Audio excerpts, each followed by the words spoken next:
Joining us now from the World AG Expo in California, the chairman of the House Intelligence Committees, Devin Nunes is with us. Rod Rosenstein, this is the guy that recommended the firing of Comey. This is the guy that appointed Mueller, signed the final FISA warrant application, the third renewal.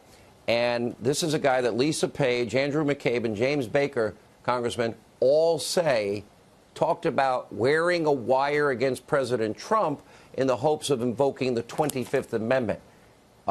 He owes us answers to that.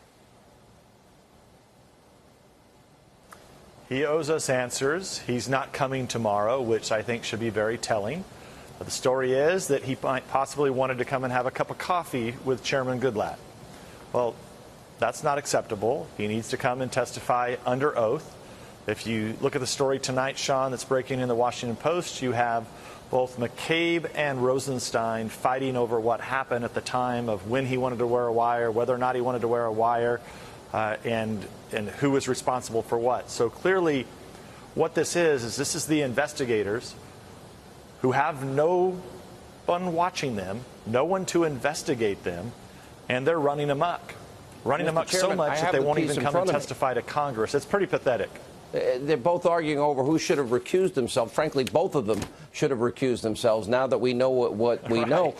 The president said he'd declassify and send out the unredacted FISA applications, the bulk of which the information came from the phony dossier that Hillary paid for, and the FISA and the fraud on the FISA court.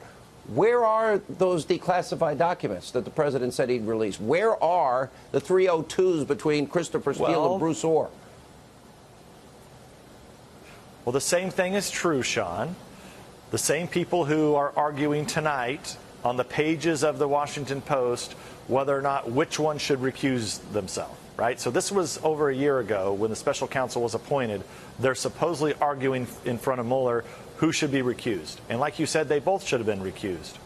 Those same people, or at least the Deputy Attorney General, who will not come to Congress to testify under oath, is the same person who is blocking the American people from being able to see this information that we in the Congress have been asking for now a couple months for the president to declassify. The president actually said, I want this immediately declassified without redactions, and then shortly after that, the Deputy Attorney General convenes a meeting to convince the president, well, we need to have the IG look at this. And that's where we stand right now with declassification. We need this but this IG is a whole new escalation.